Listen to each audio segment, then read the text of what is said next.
Hi everyone, welcome back to my channel and welcome to July reading wrap up time. I truly do not understand how it is August right now. Like, I feel like this year has gone by so quick. July was the quickest month by far.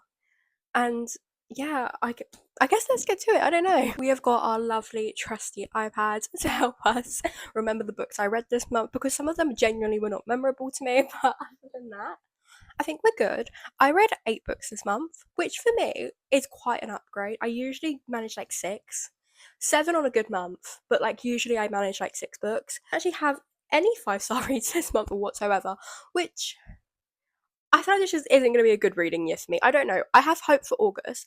When I posted my August TBR on my TikTok, people were like, yeah, you've got some 5-star reads coming up. So we are praying that the TikTok comments are not lying to me.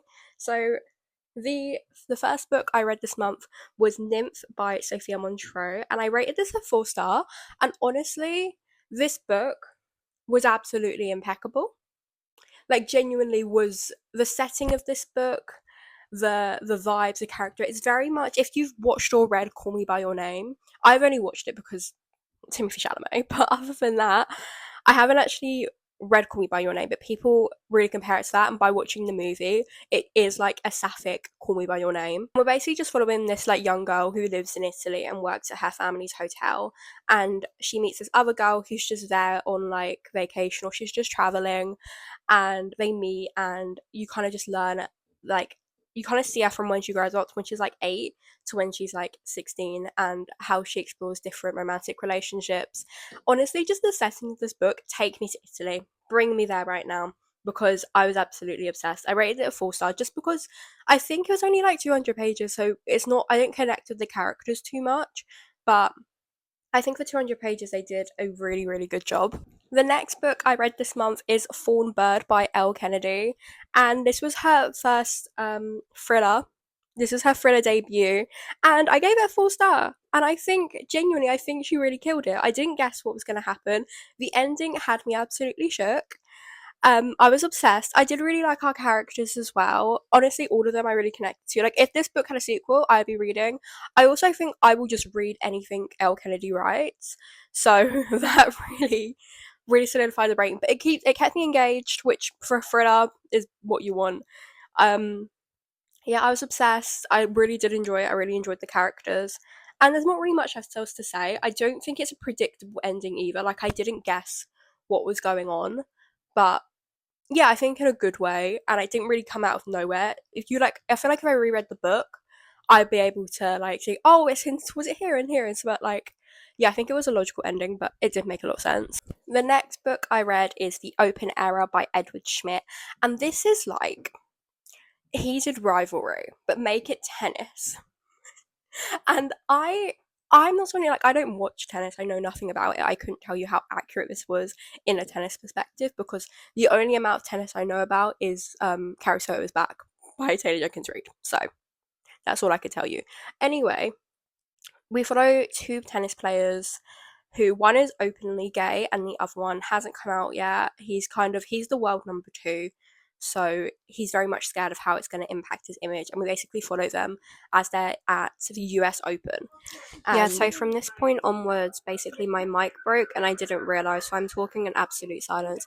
But basically, all I'm saying is that I think this book has some of the best anxiety representation I've ever seen in a book before, and how I think that really carried the book for me, like, over the romance. I think if you're going into this book just for the romance, you might be slightly disappointed because it is very toxic. But I think overall, I think the idea of anxiety and pressure, and from both characters as well, and just from finding your own identity within within the public eye and within people looking at you, and I think that was such a better story than the romance was. The romance honestly had me annoyed at sometimes, but the anxiety representation, the idea of pressure, honestly, just them hanging out. I think also they explained the tennis in a really good way that didn't seem like overwhelming in any way. But yeah, I know my mic is not dead now. If the angle of lighting has changed, it's because my mic died, so I had to go charge it and take like a 15-minute break.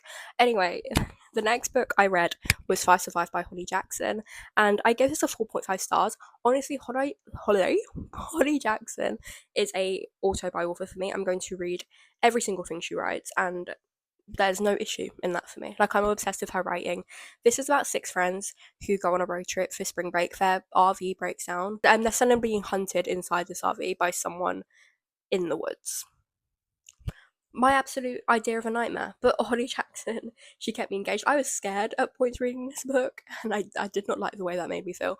But yeah, I've now read all of her books, so I need to come up with another one so I can read more Holly Jackson. My next book I read is Margot's Got Money Troubles, and I gave this a 4-star rating. Honestly, I'm obsessed. I was really obsessed with the concept of this book. It's about our girly pop Margot, and she gets pregnant by her English professor. So, and she has no money. She's broke. She's like 19 years old. So she starts an OF page to then earn money. So, icon, legend, we love her.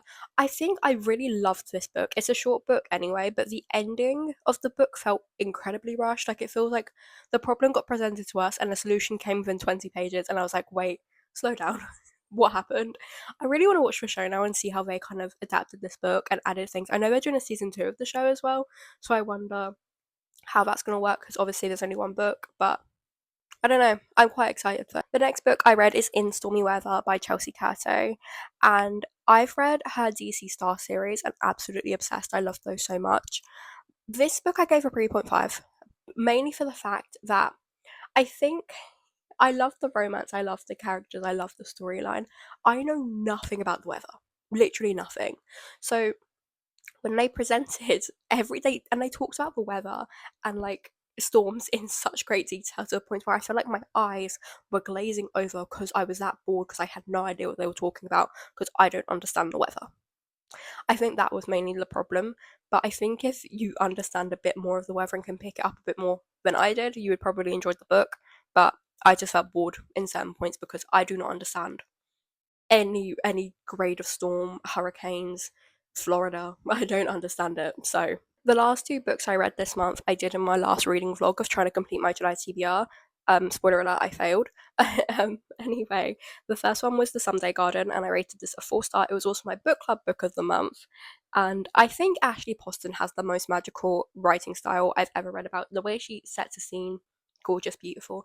I think the reason why this wasn't a 5-star is a 5-star prediction for me, but the reason it didn't fulfill that is because the romance was non-existent, and then it happened from 0 to 100, and then suddenly they're in love, even though they've spoken like 2 times, and I just didn't believe it, and I just didn't really like the characters inside the romance that much. I didn't care, and I just cared a lot more about she just wrote about the garden, I'd love it, but no, we had to write about the romance as well, and I just feel like they tried to put a romance between 2 people who had barely talked to each other, and I just didn't believe it. The last book I read this month, it was The Trad Wife by Carrie Hughes, and I unfortunately gave this a 2-star rating, purely for the fact that absolutely nothing happened in this book until the last 100 pages.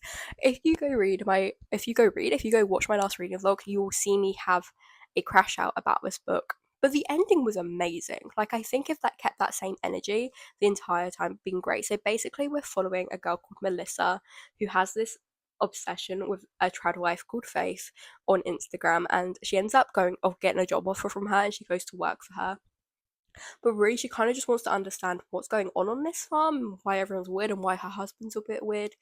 But the issue in this book, I think, was the fact we spent like 200 pages of her just living on the farm and like milking the cow. The cow annoyed me.